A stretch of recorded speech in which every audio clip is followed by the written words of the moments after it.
청취자께서 보내주신 자료들을 기반으로 오늘 저희가 다룰 주제가 좀 거대합니다. 시작부터 숫자들이 나오는데 출산율 0.72, 초고령 사회 진입, 1인 가구는 거의 40%, 불균형, 부채 이런 위기들을 쭉 나열하는데요. 근데 이 자료들이 여기서 멈추지 않고 아주 담대한 질문을 던집니다. 2026년 한국 사회가 다시 서려면 무엇부터 바로잡아야 하는가? 네, 보통 이런 자료들은 경제 정책이나 제도 문제점을 하나씩 따지기 마련이잖아요.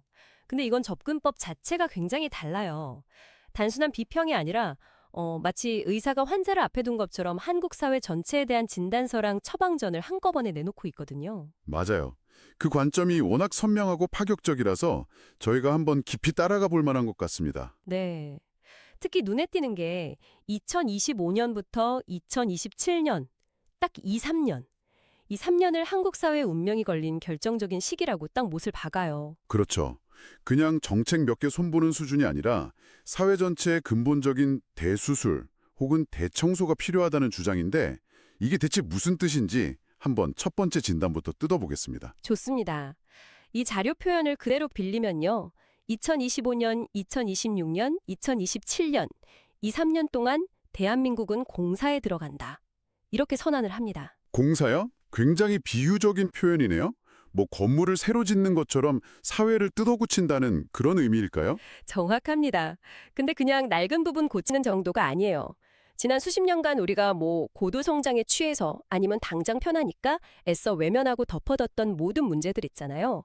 자료에서는 이걸 모순 덩어리라고 표현하는데 이걸 남김없이 수면 위로 다 끄집어내는 기간이란 뜻입니다. 와, 잘못된 관행, 정치 문제, 심지어는 개개인 가정 안에 숨겨진 갈등까지 모든 부작용이 한꺼번에 터져나오는 시기라는 거죠. 생각만 해도 좀 아찔한데요.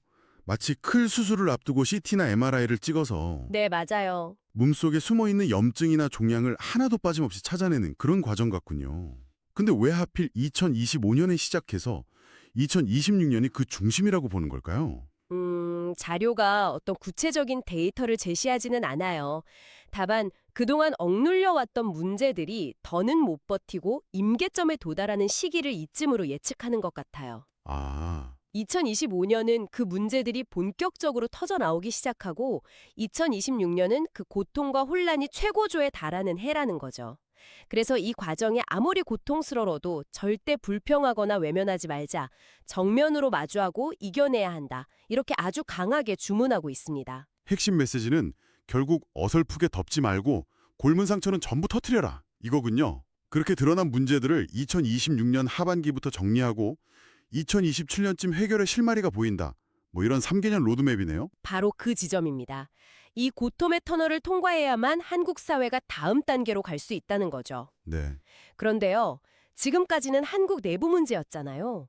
근데 이 자료는 갑자기 여기서 시야를 전 세계로 확 넓혀버립니다. 전 세계요? 네, 한국의 이 대청소가 단순히 우리만의 일이 아니라 전 인류에게 중요한 의미를 갖는다고 주장하거든요. 잠깐만요. 국내 문제만으로도 지금 벅찬데 갑자기 인류 전체의 문제로 연결된다고요? 그건 좀 비약처럼 들리는데요? 그렇죠. 저도 처음엔 그렇게 생각했는데 아주 독특한 비유를 통해서 설명을 해요. 전 세계를 하나의 거대한 나무라고 상상해보라는 겁니다. 나무요? 네, 서구 사회처럼 화려한 문화를 꽃피우는 곳은 나뭇가지, 동남아처럼 묵묵히 세계 경제의 허리 역할을 하는 곳은 나무 둥치, 그리고 이 모든 것의 근원이자 영양분을 공급하는 곳이 바로 대한민국, 즉 나무 뿌리라는 겁니다. 나뭇가지, 둥치, 그리고 뿌리라. 굉장히 상징적이네요.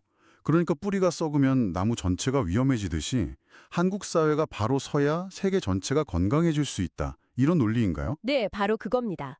이 관점에서 보면 최근 세계 곳곳에서 벌어지는 문제들, 예를 들어 시민들이 들고 일어나서 부패한 지도자를 끌어내리는 혁명 같은 상황들이 다르게 보여요. 어떻게 다르게 보이죠? 자료에서는 그들이 낡은 것을 무너뜨릴 수는 있지만 그 다음에 어디로 가야 하는가에 대한 새로운 대안, 즉 출구는 제시하지 못한다고 지적합니다. 낡은 건물을 부수기만 할 뿐 어떤 새 건물에 지어야 할지 설계도가 없다는 거죠. 그러니까 그 새로운 설계도를 그려야 할 책임이 바로 뿌리인 대한민국에 있다. 이런 말이군요. 그래서 지금 우리가 겪는 이 극심한 혼란을 그냥 고통으로만 볼 게 아니라 이걸 치료하는 과정에서 세계를 위한 백신을 만들어야 할 의무가 우리에게 있다. 이렇게까지 이어지는 거고요. 맞습니다. 여기서 말하는 백신이라는 게 단순한 정치개혁, 노동개혁 이런 게 아니고요. 그것들을 다 포괄하는 훨씬 더 근원적인 사회개혁의 모델을 의미합니다. 알겠습니다. 그럼 그 핵심이라는 사회개혁은 대체 무엇이고 또 누가 어떻게 해야 한다는 걸까요?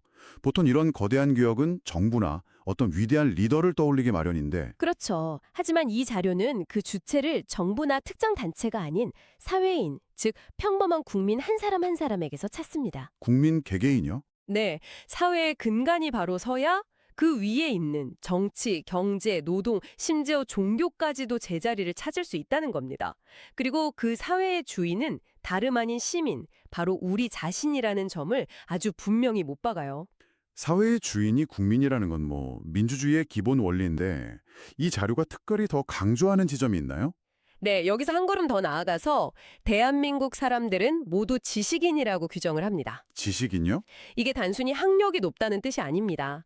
우리가 지금 같은 경제 성장과 지식 수준을 갖추기 따지 그 기반에는 인류 전체, 특히 과거 우리보다 못 살았던 나라들, 가난한 백성들의 보이지 않는 피와 땀, 희생이 깔려 있다는 점을 아주 강하게 상기시켜요. 아, 우리가 당연하게 입는 옷 한 벌, 매일 걷는 이 아스팔트 도로 하나에도 그런 다른 사람들의 희생과 에너지가 담겨 있다는 거군요. 그렇죠. 그렇기 때문에 우리는 인류 전체를 생각하지 않고 우리 자신과 우리 가족만을 위해 살아서는 안 된다.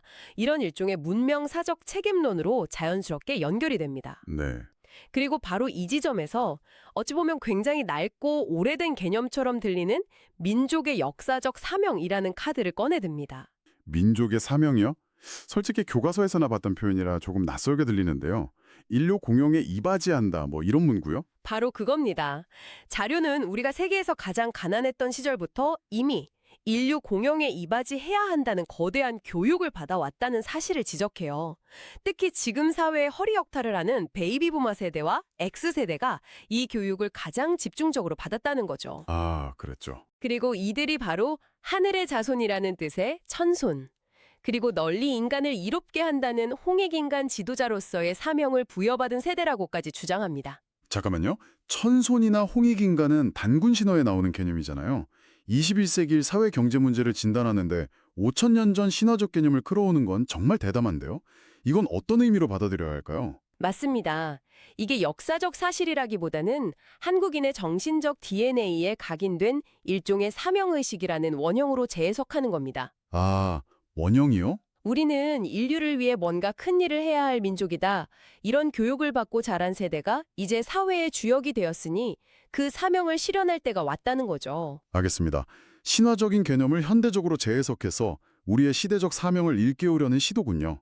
그런데 솔직히 인류 공영, 천손의 사명 이런 이야기들은 너무 거대해서 당장 제3과는 무슨 관련이 있는지 잘 와닿지가 않아요. 그렇죠. 하루하루 먹고 사는 문제도 힘든데 인류까지 걱정하라니 너무 먼 이야기처럼 들릴 수 있거든요. 네. 바로 그 지점을 이 자료도 아주 날카롭게 파고듭니다. 그리고 이 거대한 사명감과 개인의 삶을 아주 직접적이고 심지어는 충격적이게까지 한 방식으로 연결해요. 어떻게 말이죠? 당신이 사회를 위해 활동하지 않으면 당신의 자식이 당신 말을 듣지 않는다. 네. 그건 정말 충격적인데요. 사회활동이랑 자녀 교육이 직접 연결된다는 건가요? 솔직히 그건 좀 논리적 비약처럼 들리는데요. 자녀와의 갈등은 세대 차이나 소통 방식의 문제일 수도 있잖아요. 물론 문자 그대로의 인과관계라기보다는 더 깊은 차원의 원리를 설명하는 것으로 봐야 합니다. 자료의 논리는 이렇습니다. 한 개인이 배우고 성장해서 자기 앞가림을 하게 되는 단계를 지나면요. 그 이후의 삶은 더 이상 자기 자신만을 위해서가 아니라 더 큰 공동체, 즉 사회와 나라, 나아가 인류를 위해 사는 것이 자연스러운 순리라는 겁니다. 성장의 단계를 마친 후에는 사회에 기여하는 삶을 살아야 한다. 거기까지는 이해가 됩니다. 그런데 이 원리를 따르지 않고 성인이 된 후에도 여전히 나 자신과 내 가족의 안위만을 위해 살 때 그 불협화음이 가장 먼저 가정에서부터 균열로 나타난다는 거예요. 아, 사회적 가치나 더 큰 목적의식을 잃어버린 부모는 자녀에게 더 이상 삶의 방향을 제시해주는 스승이나 존경의 대상이 될 수 없다는 거죠.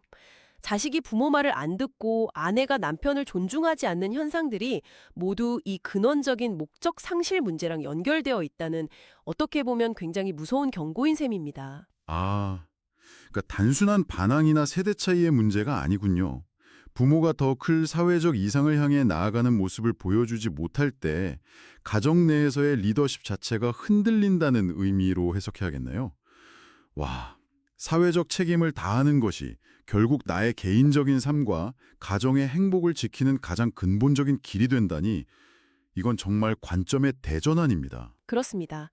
내 개인의 삶을 완성시키는 것에서 그치지 않고 그 완성된 힘으로 사회와 인류라는 더 넓은 무대를 위해 자신을 불사를 때 비로소 개인의 삶과 가정도 가장 건강해진다는 논리입니다. 그리고 이 자료는 여기서 그치지 않고 바로 그렇게 동방의 등불이 되어야 한다는 선언으로까지 나아갑니다. 아주 거대한 관점을 따라와 봤습니다. 이 자료가 궁극적으로 말하고자 하는 핵심은요. 우리 사회 문제의 해법이 단순히 정책 몇 개를 바꾸는 차원을 넘어서 국민 한 사람 한 사람이 나 자신만을 위해 살던 삶에서 우리 모두를 위해 사는 삶으로 이 패러다임 자체를 전환한 데 있다는 것 같습니다. 네, 정확히 보셨습니다.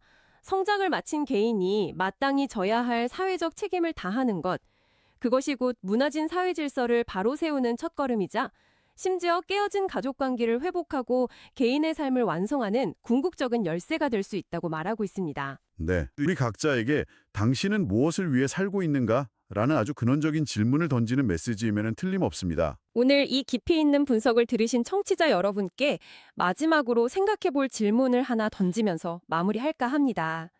이 자료에서는 2025년부터 3년간의 고통스러운 과정을 통해 사회 문제 해결을 위한 백신을 우리 스스로 만들어내야 한다고 했습니다. 만약 오늘 이야기 나눈 인류 공영에 이바지한다는 이 거대한 사명을 바탕으로 우리 사회를 위한 백신을 딱 하나만 만들 수 있다면 그 백신의 가장 중요하고 핵심적인 성분은 무엇이 되어야 할까요? 한 번쯤 곱씹어 볼 만한 질문인 것 같습니다.